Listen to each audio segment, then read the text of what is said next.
Essentials of contract की explanation पढ़ रहे हैं, जिसमें हमारा टॉपिक है कैपेसिटी ऑफ पार्टी, यानी कि जो पार्टीज जो लोग कॉन्ट्रैक्ट कर रहे हैं उनमें कॉन्ट्रैक्ट करने की सलाहियत और अहलियत होनी चाहिए, है नहीं वो कॉन्ट्रैक्ट कर पाएंगे। हमारा जो कॉन्ट्रैक्ट एक्ट है उसके सेक्शन 10 में ये डिस्कस हुआ है कि कौन कौन लोग कॉन्ट्रैक्ट कर सकते हैं, मीन किन किन के पास कैपेसिटी है, और जो सेक्शन 11 है वहाँ पे डिस्कस हुआ है कि किन किन लोगों के पास कैपेसिटी नहीं है कॉन्ट्रैक्ट करने की। ठीक है, ये 3 से 4 लोग हैं, जिसमें माइनर है, जिसमें अनसाउंड माइंड है, जिसमें डिजीज पर्सन है, इस तरह से जो कुछ 3-4 लोग हैं जो कि कॉन्ट्रैक्ट नहीं कर सकते। ठीक है, तो सबसे पहले इसमें से ये इस चैप्टर में हम ये तीनों चारों को 1 बाय 1 डिस्कस करेंगे। इस लेक्चर में हम जस्ट माइनर पे बात करेंगे कि माइनर के रिलेवेंट कौन से रूल्स एंड रेगुलेशंस है। माइनर क्या है, हमारे पास माइनर मेजॉरिटी से रिलेवेंट जो लॉ है वो 1875 में बना था कि कौन मेजर बनता है और कौन माइनर बनता है। उस लॉ के मुताबिक जिसकी एज अंडर 18 है,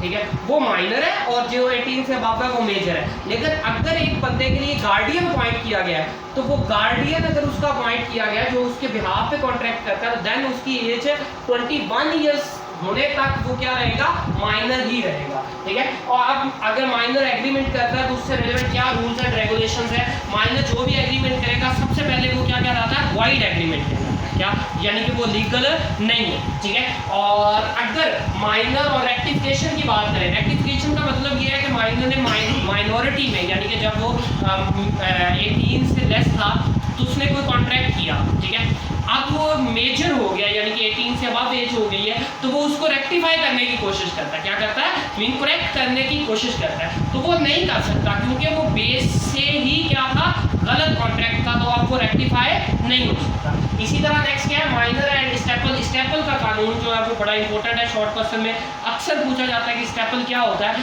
फॉर एग्जांपल मैंने एक बात कमेंट की है, आपसे कहा है कि ये इस तरह से है, तो अगर आपने जो है वो मैंने कोई कमेंट किया है कि मैं ये काम करूँगा, तो देन मैं उससे डिनाई नहीं कर सकता, that is known as rule of estoppel. ठीक है, लेकिन माइनर ने अगर कोई बात कही है कि मैं ऐसे करूंगा तो वो अपनी बात से मुकर सकता है और उस पर किसी तरह का लीगल ऑब्लिगेशन नहीं होगा, that is known as rule of minor and estoppel. Minor and reimbursement. Reimbursement mean आपने कोई माइनर से कॉन्ट्रैक्ट किया था तो जाहिर है अगर कोई कॉन्ट्रैक्ट इलीगल हो जाए तो उसमें जो बेनिफिट आपने रिसीव किया होता है वो वापस करना पड़ता है। लेकिन अगर माइनर ने कोई बेनिफिट रिसीव कर लिया तो वो उसके लिए ज़रूरी नहीं है कि वो वापस करे।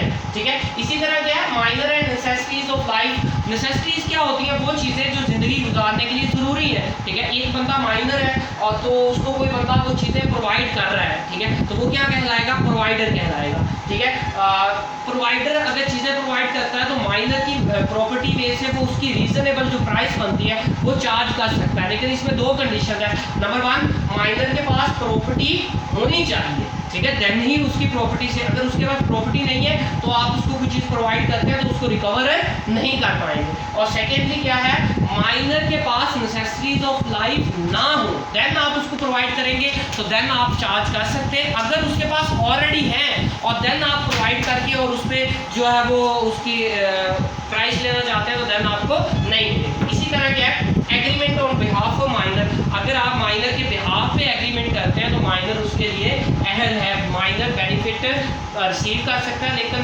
बाइंड नहीं है, बाउंड नहीं है वो उसके लिए। ठीक है, और कंडीशन क्या है, माइनर बाउंड कब होगा, beneficiary of benefit of the minor, यानी कि वो जो कॉन्ट्रैक्ट आपने माइनर के बिहाफ पे किया है वो किस पर्पस के लिए, माइनर को फायदा पहुंचाने के लिए। सेकेंडली क्या है, किसने किया हो, उसका जो गार्डियन अपॉइंट किया गया उसने कॉन्ट्रैक्ट किया।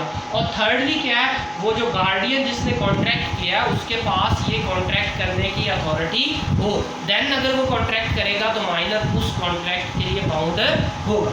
नेक्स्ट क्या है, minor as beneficiary. Beneficiary mean वो बंदा जो बेनिफिट रिसीव करता है, माइनर एज अ बेनिफिशियरी काम कर सकता है, यानी कि कोई भी कॉन्ट्रैक्ट अगर माइनर के फायदे के लिए हो तो वो उसको इम्प्लीमेंट करवा सकता है, कोर्ट में जाके केस भी कर सकता है। नेक्स्ट क्या, minor as an agent. Agent के तौर पे माइनर काम कर सकता है। कंडीशन ये है कि वो जो माइनर रिस्पॉन्सिबिलिटी माइनर पे नहीं आएगी। फॉर एग्जाम्पल मैं प्रिंसिपल हूँ, मैं एक बच्चे को कहता हूँ कि मेरे बिहाफ पे ये चीज़ें ले आएँ, तो वो अगर चीज़ें ले आता है और उसमें गड़बड़ होती है तो उसके लिए रिस्पॉन्सिबल जस्ट मैं हूँ, माइनर रिस्पॉन्सिबल नहीं है। ये अपना बेनिफिट रिसीव, अपना कमीशन ज़रूर रिसीव करेगा, लेकिन रिस्पॉन्सिबिलिटीज इस पर नहीं होगी। इसी तरह क्या minor as partner, minor partner नहीं बन सकता बिजनेस में, लेकिन अगर उसको पार्टनर बनाया जाता है तो वो सिर्फ बेनिफिट में पार्टनर होगा, ठीक है।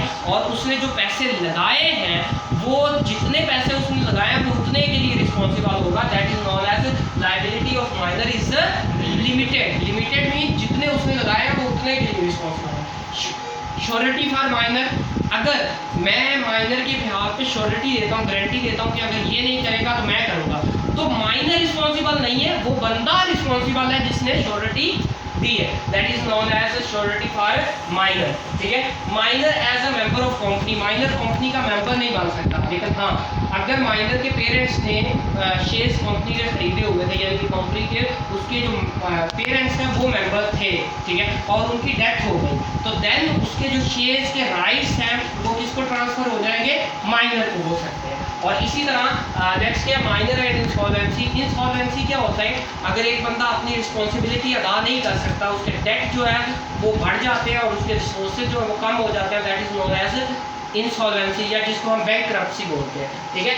तो बैंकरप्सी में भी जो बंदा है उसको कोर्ट डिक्लेयर कर देती है कि आप बैंकरप्ट हो या इंसॉल्वेंट हो। माइनर की चूंकि रिस्पॉन्सिबिलिटी नहीं होती तो इसलिए इसको इंसॉल्वेंट डिक्लेयर नहीं किया जा सकता। नेक्स्ट क्या है, contract by minor and adult. अगर मैं एक बंदा माइनर और एक मेजर मिल के किसी तीसरे बंदे से कॉन्ट्रैक्ट करते हैं कोई लेन देन का, किसी भी चीज़ का, तो जो बंदा मेजर है वो रिस्पॉन्सिबल होगा और माइनर रिस्पॉन्सिबल नहीं होगा। फॉर एग्जाम्पल अगर माइनर जो है अपनी रिस्पॉन्सिबिलिटी अदा करने से इनकार कर देता है तो जो उसके पार्टनर दूसरा मेजर है वो रिस्पॉन्सिबल होगा दूसरे बंदे को पे करने। इसी तरह लायबिलिटी ऑफ माइनर पेरेंट्स, यही है माइनर पेरेंट। ये अक्सर आपने बचपन में घरों में होते देखा होगा कि कोई बच्चा हमारा जो है वो बाहर जाता है, कोई कॉन्ट्रैक्ट कर लेता है, चीज़ खरीद के ले आता है, उसके पैसे देने होते हैं, कुछ भी होता है, और शाम को एक पूरी पंचायत आपके दरवाजे में पहुंच जाती है, जी ये बच्चे आपने ये काम किया और हमें इसकी पेमेंट दें। तो माइनर जो काम करता है उसके लिए उसके पेरेंट्स को रिस्पॉन्सिबल नहीं ठहराया जाता, ठीक है। और दूसरा सिनेरियो भी आपने देखा होगा कि बच्चा एक शॉप पे जाता है, जी मामा ने कहा है इतने की मुझे चॉकलेट दे दे, और शाम को जब मामा जी जाती है तो उसको पता चलता है जी ये इतने का बिल बन गया है, ठीक है। तो अगर माइनर आपके बिहाफ पे यानी कि पेरेंट्स के बिहाफ पे काम करता है, एज एन एजेंट काम करता है, तो देन पेरेंट रिस्पॉन्सिबल हो गए। Parent are not liable, liable नहीं है, लेकिन liable if minor act as agent, agent के तौर पे अगर वो काम करता है तो देन पेरेंट्स जो है वो रिस्पॉन्सिबल होंगे। Minor and negotiable instrument, minor और निगोशिएबल इंस्ट्रूमेंट्स जो हैं, निगोशिएबल इंस्ट्रूमेंट्स क्या होते हैं, cheque, bill of exchange, promissory note, ये इशू भी कर सकता है और इसके लिए दूसरा पार्टी जो है वो बाउंड भी होगी। अपने आप को बाउंड नहीं कर सकता, बाकी किसी भी पार्टी को बाउंड कर सकता। This were totally about minor और उसके रूल्स एंड रेगुलेशन। किसी का सवाल है तो पूछना। Thank you.